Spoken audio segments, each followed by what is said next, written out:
जय हिंद, वंदे मातरम। दोस्तों, स्वागत है आपका आपके अपने इस यूट्यूब चैनल पर। आज के इस वीडियो में हरियाणा पुलिस कांस्टेबल के लिए हरियाणा सामान्य ज्ञान, general Hindi, general science, GK GS के क्वेश्चन इस वीडियो में डिस्कस करेंगे। तो इस वीडियो को पूरा जरूर देखिए। यदि वीडियो अच्छा लगे वीडियो को लाइक करें, शेयर करें। चैनल पर पहली बार विजिट कर रहे हैं तो चैनल को सब्सक्राइब कर लें। पास ही में आपके बेल आइकॉन होगा, उसको भी दबा लें। इससे आने वाली सारी नए वीडियो नोटिफिकेशन आप सभी लोगों तक आसानी से पहुंच जाएगी। पहले खुद से प्रयास कीजिएगा इन सभी क्वेश्चन के आंसर देने का।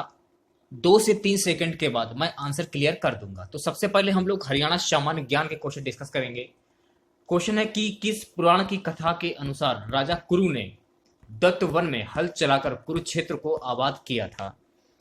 वामन पुराण के अनुसार राजा कुरु ने दत्त वन में हल चलाकर कुरुक्षेत्र को आबाद किया था। तो बी वाला जो ऑप्शन है आपका बिल्कुल करेक्ट हो जाएगा। दिल्ली की गद्दी पर बैठने वाला अंतिम हिंदू शासक हेमचंद किस नगर का मूल निवासी था। दिल्ली की गद्दी पर बैठने वाला अंतिम हिंदू शासक हेमचंद रेवाड़ी का निवासी था। उसने विक्रमादित्य की उपाधि धारण की थी। तो सी वाला जो ऑप्शन है आपका बिल्कुल करेक्ट हो जाएगा। नेक्स्ट क्वेश्चन, ऑपरेशन मुस्कान किसके लिए काम करता है। ये क्वेश्चन में पूछा जा रहा है। ऑपरेशन मुस्कान गुमशुदा बच्चों के लिए कार्य करता है। बी वाला जो ऑप्शन है आपका बिल्कुल करेक्ट हो जाएगा। अगला है क्वेश्चन, दीनबंधु छोटू राम तापीय विद्युत परियोजना निम्न में से किस स्थान पर स्थित है। दीनबंधु छोटू राम परियोजना यमुनानगर जिले में स्थित है। सी वाला जो ऑप्शन है आपका बिल्कुल करेक्ट हो जाएगा। अगला है क्वेश्चन, किस वर्ष राज्य के प्रत्येक गांव का विद्युतीकरण कर दिया गया। राज्य के प्रत्येक गांव का विद्युतीकरण वर्ष 1970 में हो गया था। तो बी वाला जो ऑप्शन है आपका बिल्कुल करेक्ट हो जाएगा। चलिए बात करते हैं नेक्स्ट क्वेश्चन की। हरियाणा विशेष आर्थिक क्षेत्र की श्रेणी किस वर्ष आया। वर्ष 2007 में हरियाणा आर्थिक क्षेत्र की श्रेणी में आया था। तो सी वाला जो ऑप्शन है आपका बिल्कुल करेक्ट हो जाएगा। जिला महेंद्रगढ़ में निम्नलिखित में से कौन सा खनिज पाया जाता है। महेंद्रगढ़ जिले में चूना पत्थर, मार्बल, मैग्नीज, तांबा के भंडार स्थित हैं। डी वाला जो ऑप्शन है आपका बिल्कुल करेक्ट हो जाएगा। तांबे एवं पीतल के बर्तनों हेतु कौन सा जिला प्रसिद्ध है। रेवाड़ी जिला तांबे तथा पीतल के कार्य के लिए प्रसिद्ध है। ये वाला जो ऑप्शन है आपका बिल्कुल करेक्ट हो जाएगा। राज्य का कौन सा जिला कपास उत्पादन में अग्रणी है। सिरसा जिला कपास के उत्पादन में अग्रणी जिला है। तो ये वाला जो ऑप्शन है आपका बिल्कुल करेक्ट हो जाएगा। चलिए बात करते हैं नेक्स्ट क्वेश्चन की। राज्य के किन जिलों को संयुक्त रूप से धान का कटोरा कहा जाता है। राज्य में कैथल, कुरुक्षेत्र, करनाल तथा जींद जिलों को संयुक्त रूप से धान का कटोरा कहा जाता है। सी वाला जो ऑप्शन है आपका बिल्कुल करेक्ट हो जाएगा। चलिए बात करते हैं अगले क्वेश्चन की। हरियाणा में ग्रीनिंग ऑफ हरियाणा नामक वृक्षारोपण की व्यापक योजना कब शुरू की गई। वर्ष 1989 से 90 में ग्रीनिंग ऑफ हरियाणा नामक वृक्षारोपण की योजना को प्रारंभ किया गया था। तो डी वाला जो ऑप्शन है आपका बिल्कुल करेक्ट हो जाएगा। देखिएगा, मैं आपको बता देना चाहता हूं कि बुक्स में कुछ क्वेश्चन गलत होते हैं, तो हमारी पूरी कोशिश यही है कि मैं आपको बिल्कुल सटीक आंसर बताऊं। क्वेश्चन है कि राज्य में रेड जंगल फाउल प्रजनन केंद्र कहां पर स्थित है। तो ये क्वेश्चन था, ये बुक में गलत था। आंसर हो जाएगा अंबाला छावनी। निम्न में से कौन सी नदी मुलाना के समीप मारकंडा नदी में मिलती है। टांगरी नदी मुलाना के समीप मारकंडा नदी में मिलती है। तो बी वाला जो ऑप्शन है आपका बिल्कुल करेक्ट हो जाएगा। डॉक्टर व्लादिमीर ने जलवायु विभाजन में किस जलवायु को स्थान नहीं दिया। डॉक्टर व्लादिमीर ने जलवायु विभाजन में ग्रीव्स मरुस्थलीय जलवायु को स्थान नहीं दिया है। तो सी वाला जो ऑप्शन है आपका बिल्कुल करेक्ट हो जाएगा। चलिए बात करते हैं अगले क्वेश्चन की। हरियाणा के किस जिले में लाल चेस्टनट मृदा पाई जाती है। राज्य के यमुनानगर जिले में लाल चेस्टनट मृदा पाई जाती है। सी वाला जो ऑप्शन है आपका बिल्कुल करेक्ट हो जाएगा। अगला क्वेश्चन, हरियाणा में किस स्थान से नवपाषाण युगीन कृषक बस्तियों के प्रमाण मिले हैं। हरियाणा में सीसवाल से नवपाषाण युगीन बस्तियों के प्रमाण मिले हैं। तो ए वाला जो ऑप्शन है आपका बिल्कुल करेक्ट हो जाएगा। महाभारत में नकुल द्वारा जीते गए किन क्षेत्रों का उल्लेख है।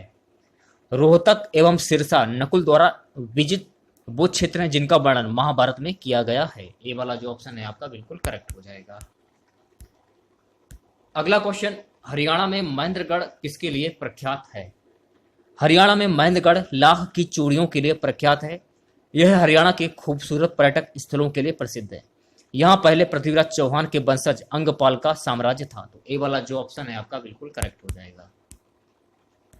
नेक्स्ट क्वेश्चन की बात करते हैं। हरियाणा का कौन सा जिला किसी भी राष्ट्रीय राजमार्ग से नहीं जुड़ा है? यमुनानगर जिला राज्य में किसी भी राजमार्ग से नहीं जुड़ा है। तो बी वाला जो ऑप्शन है आपका बिल्कुल करेक्ट हो जाएगा। अगले क्वेश्चन की बात करते हैं। संदेश नामक समाचार पत्र निकाला था। पंडित नेकीराम शर्मा ने संदेश समाचार पत्र निकाला था। तो ए वाला जो ऑप्शन है आपका बिल्कुल करेक्ट हो जाएगा।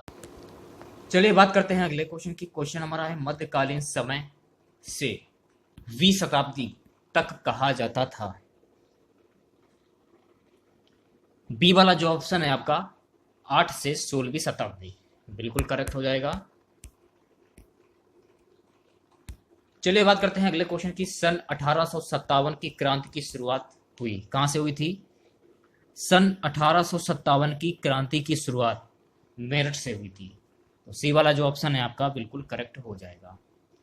मगध राज्य की प्राचीनतम राजधानी क्या थी? राजगीर का प्राचीन नाम राजगृह था, जो कभी मगध की राजधानी हुआ करती थी, लेकिन बाद में मगध की राजधानी पाटलिपुत्र स्थानांतरित कर दी गई। तो डी वाला जो ऑप्शन है आपका बिल्कुल करेक्ट हो जाएगा। अगला क्वेश्चन, मनुष्य द्वारा पहली बार नियोलिथिक युग में पालतू बनाया जाने वाला पशु था। कुत्ता। सी वाला जो ऑप्शन है आपका बिल्कुल करेक्ट हो जाएगा। मुगल काल का पतन शुरू हुआ 3 मार्च 1707 ईस्वी को अहमदनगर में। औरंगजेब की मृत्यु के बाद मुगल साम्राज्य का पतन भारतीय इतिहास की एक अत्यंत महत्वपूर्ण घटना है। इस घटना के बाद मध्यकालीन भारत का अंत हुआ और आधुनिक भारत की नींव पड़ी। तो सी वाला जो ऑप्शन है आपका बिल्कुल करेक्ट हो जाएगा। अगला क्वेश्चन देखिए, न्यूलिथिक का क्या अर्थ है? यह क्वेश्चन में पूछा जा रहा है। नवपाषाण युग अर्थात न्यूलिथिक युग की शुरुआत मध्य पूर्व 9500 ईस्वी पूर्व के आसपास हुई। यह मानव प्रौद्योगिकी के विकास की एक अवधि थी, जिसे पारस्परिक रूप से पाषाण युग का अंतिम हिस्सा माना जाता है। इसका अंत धातु के औजारों के ताम्र युग, चालकोलिथिक या कांस्य युग या लौह युग में विकसित होने के साथ हुआ। तो इस क्वेश्चन का सी वाला जो ऑप्शन है आपका बिल्कुल करेक्ट हो जाएगा। अगला क्वेश्चन की विश्व पर्यावरण दिवस ये कब मनाया जाता है? विश्व पर्यावरण दिवस पर्यावरण की सुरक्षा और संरक्षण हेतु पूरे विश्व में 5 जून को मनाया जाता है। इस दिवस को मनाने की घोषणा संयुक्त राष्ट्र ने पर्यावरण के प्रति वैश्विक स्तर पर राजनीतिक और सामाजिक जागृति लाने हेतु 1972 में की थी। 5 जून 1974 को पहला विश्व पर्यावरण दिवस मनाया गया। तो इस क्वेश्चन का सी वाला जो ऑप्शन है आपका बिल्कुल करेक्ट हो जाएगा। अगले क्वेश्चन की बात करते हैं। निम्न में से कौन सा प्राकृतिक पर्यावरण का घटक नहीं है? बांध। सी वाला जो ऑप्शन है आपका बिल्कुल करेक्ट हो जाएगा। चलिए बात करते हैं अगले क्वेश्चन की। पर्यावरण के जैविक व अजैविक घटकों के अंतर संबंध का अध्ययन क्या कहलाता है? सो गाइस ये कहलाता है पारिस्थितिकी। ए वाला जो ऑप्शन है आपका बिल्कुल करेक्ट हो जाएगा। जलप्रपात का निर्माण निम्न में से किस कारक द्वारा होता है? जलप्रपात अथवा झरना एक प्रमुख प्रभावी जल नदी कृत अपरणात्मक स्थल रूप है और जल स्रोत है। तो इस क्वेश्चन का ए वाला जो ऑप्शन है आपका बिल्कुल करेक्ट हो जाएगा। चलिए बात करते हैं अगले क्वेश्चन की। बिंदु जहां भूकंप की उत्पत्ति होती है ये क्या कहलाता है? सो गाइस ये कहलाता है अधिकेंद्र। ए वाला जो ऑप्शन है आपका बिल्कुल करेक्ट हो जाएगा। अगला क्वेश्चन की ज्वालामुखी के मुख को क्या कहते हैं? तो ज्वालामुखी के मुख को कहते हैं क्रेटर। डी वाला जो ऑप्शन है आपका बिल्कुल करेक्ट हो जाएगा। चलिए बात करते हैं नेक्स्ट क्वेश्चन की। निम्न में से कौन सा पुनर्नवीकृत संसाधन नहीं है? बी वाला जो ऑप्शन है आपका लौह अयस्क बिल्कुल करेक्ट हो जाएगा। अगले क्वेश्चन की बात कर लेते हैं। क्वेश्चन हमारा है भारत के पश्चिमी तट पर स्थित राज्य जिसकी तट रेखा सबसे लंबी है वह है। गुजरात भारत का सबसे लंबा तटीय रेखा वाला राज्य है। गुजरात की 1214.7 किलोमीटर लंबी समुद्री तट रेखा है, जो कि भारत की कुल जमीनी तट रेखा का लगभग 23% है। यह लंबी समुद्र रेखा गुजरात को भारत के बाकी राज्यों से उन्नत बनाती है। तो इस क्वेश्चन का डी वाला जो ऑप्शन है आपका बिल्कुल करेक्ट हो जाएगा। अगला क्वेश्चन जैविक संसाधन का एक उदाहरण है। जैविक संसाधनों में पर्यावरण के समस्त जीवित तत्व सम्मिलित हैं। वन, फसलें, पंछी, वन्य जीव, मछलियां व अन्य समुद्री जीवों जैव संसाधनों के उदाहरण हैं। ये संसाधन नवीकरणीय है क्योंकि ये स्वयं को पुनर्उत्पादित या पुनर्जीवित कर सकते हैं। तो इस क्वेश्चन का सी वाला जो ऑप्शन है आपका बिल्कुल करेक्ट हो जाएगा। चलिए बात करते हैं नेक्स्ट क्वेश्चन की। शहर जो भारत का कॉटन पॉलिश के नाम से जाना जाता है वह है मुंबई। सी वाला जो ऑप्शन है आपका बिल्कुल करेक्ट हो जाएगा। अगला क्वेश्चन की जानवर जो पेरियार राष्ट्रीय उद्यान के मुख्य संरक्षण से हैं वह है हाथी। बी वाला जो ऑप्शन है आपका बिल्कुल करेक्ट हो जाएगा। भूकंप से संबंधित अध्ययन कहलाता है, तो भूकंप से संबंधित अध्ययन कहलाता है सीस्मोलॉजी। सी वाला जो ऑप्शन है आपका बिल्कुल करेक्ट हो जाएगा। अगला क्वेश्चन निम्न में से कौन नदी की निक्षेपण क्रिया द्वारा बनता है? नदी मुख भूमि या डेल्टा नदी के मुहाने पर उसके द्वारा बहाकर लाए गए अवसादों के निक्षेपण से बनी त्रिभुजाकार आकृति होती है। डेल्टा का नामकर्ता हेरोडोटस को माना जाता है। तो इस क्वेश्चन का सी वाला जो ऑप्शन है आपका बिल्कुल करेक्ट हो जाएगा। चलिए बात करते हैं नेक्स्ट क्वेश्चन की। धात्र प्लस अंश और नौ प्लस इक का संधियां हैं। इसकी संधियां होंगी धातस और नायक। सी वाला जो ऑप्शन है आपका बिल्कुल करेक्ट हो जाएगा। अंशुमाली समास का विग्रह सहित भेद हो क्या होगा? अंशु है माला जिसकी जो होता है सूर्य, ये होगा बहुप्रिय समास, ये आपको ध्यान रखना है, ठीक है। अंशु है माला जिसकी इत्यादि सूर्य, बहुप्रिय समास। नि उपसर्ग से बने शब्दों का सही समूह क्या होगा? निमन, निश्चेत, निर्धन, निस्तेज। बी वाला जो ऑप्शन है आपका बिल्कुल करेक्ट हो जाएगा। अगला क्वेश्चन इनमें से संबोधन कारक का शुद्ध रूप क्या होगा? सी वाला जो ऑप्शन है आपका भाइयों और बहनों। सी वाला जो ऑप्शन है आपका बिल्कुल करेक्ट हो जाएगा। यह लड़की बहुत सुंदर है, वाक्य में लड़की शब्द क्या है? एक बात आपको ध्यान में रखनी है, सार्थक वर्ण समूह शब्द कहलाता है, ठीक है। पर जब इसका प्रयोग वाक्य में होता है तो वह स्वतंत्र नहीं रहता बल्कि व्याकरण के नियमों में बहध जाता है और प्राय इसका रूप भी बदल जाता है। जब कोई शब्द वाक्य में प्रयुक्त होता है तो उसे शब्द ना कहकर पद कहा जाता है। तो बी वाला जो ऑप्शन है आपका बिल्कुल करेक्ट हो जाएगा।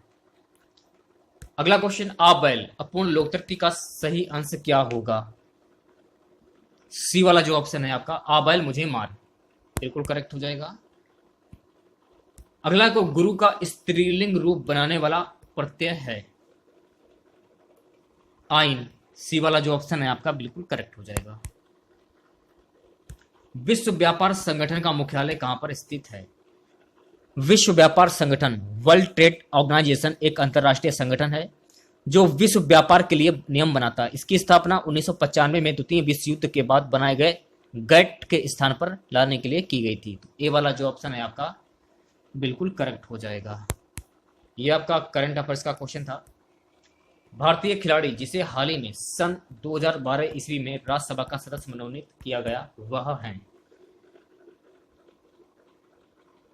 बी वाला जो ऑप्शन है आपका सचिन तेंदुलकर, बिल्कुल करेक्ट हो जाएगा। चलिए बात करते हैं अगले क्वेश्चन की। अंतरिक्ष में जाने वाली पहली भारतीय महिला कौन थी? कल्पना चावला एक भारतीय अमेरिकी अंतरिक्ष यात्री और अंतरिक्ष शटल मिशन विशेषज्ञ थी और नासा में कार्यरत थी। वे अंतरिक्ष में जाने वाली प्रथम भारतीय महिला थी। 1 फरवरी 2003 को हुए कोलंबिया अंतरिक्ष यान दुर्घटना में मारे गए 7 यात्री दल सदस्यों में से वे एक थी। ए वाला जो ऑप्शन है आपका कल्पना चावला, बिल्कुल करेक्ट हो जाएगा। अगला क्वेश्चन कि सरस्वती सम्मान पुरस्कार किस क्षेत्र में विशिष्ट कार्य के लिए दिया जाता है? सरस्वती सम्मान के बिरला फाउंडेशन द्वारा दिया जाने वाला साहित्य पुरस्कार है। इसका आरंभ 1991 में किया गया था।